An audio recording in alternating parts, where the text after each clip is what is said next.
ബേസിൽ ജോസഫിന്റെ കരിയറിലെ മികച്ച കഥാപാത്രമാണ് പൊന്മാനിലെ പി അജേഷ്.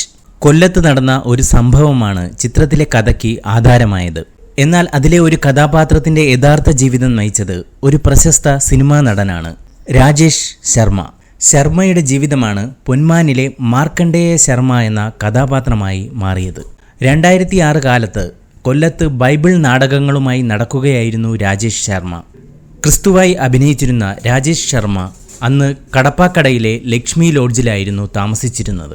പൊന്മാന്റെ സംവിധായകൻ ജ്യോതിഷ് ശങ്കറും ഇതേ ലോഡ്ജിൽ ഉണ്ടായിരുന്നു. ഒരു കേസിൽപ്പെട്ട് അന്ന് ലോഡ്ജ് മുറിയിലെത്തിയ ആളായിരുന്നു ബ്രൂണോ.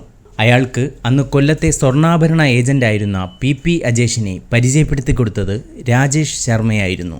അന്ന് കൊല്ലത്തെ ലോഡ്ജിൽ നടന്ന ഈ സംഭവത്തെയാണ് ഭാവനയിൽ തിരക്കഥാകൃത്ത് GR ഇന്ദുഗോപൻ പൊന്മാനാക്കി മാറ്റിയത്.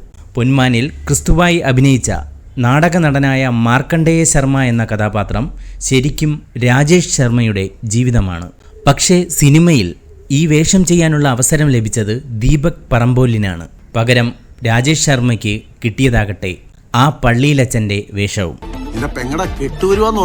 ഈ വാർത്ത ഇഷ്ടമായാൽ സബ്സ്ക്രൈബ് ചെയ്യൂ. സൈബർ വിലാസം മീഡിയ നെറ്റ്വർക്ക്.